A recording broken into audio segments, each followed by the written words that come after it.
আসসালামু আলাইকুম এভরিওয়ান, সবাই কেমন আছেন? আমি কিন্তু আলহামদুলিল্লাহ অনেক বেশি ভালো আছি।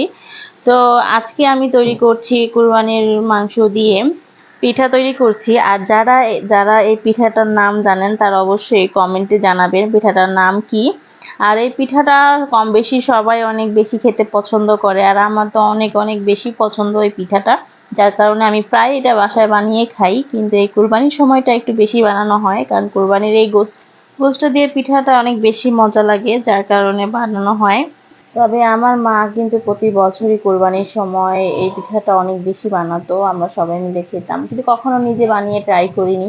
এই প্রথমবারই নিজে ট্রাই করছি, জানি না কেমন হলো।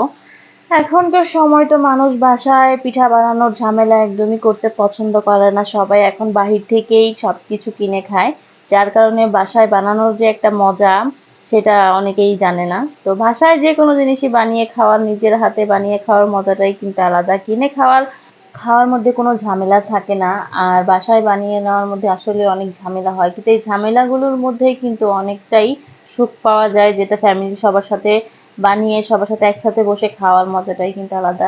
পিঠাটা বানাচ্ছিলাম আর আমার মাকে অনেক বেশি মিস করছিলাম, কারণ আমার মা থাকতে আমি কখনো কোনো কাজই কখনো করিনি।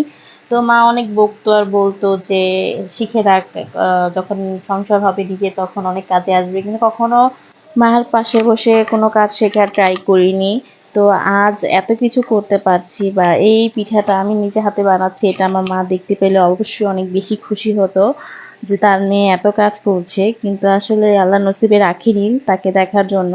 তো যাই হোক, আমি কিন্তু পিঠাটা কমপ্লিটভাবে বানিয়ে ফেলেছি, এখন শুধু ভাজার পালা। তো ভাজার পরে কালারটা এত সুন্দর আসছিল, আমার দেখে আসলেই মনে হচ্ছিল যে এটা কি আমিই করেছি, আমি এত সুন্দর করে পিঠা বানাতে পারি।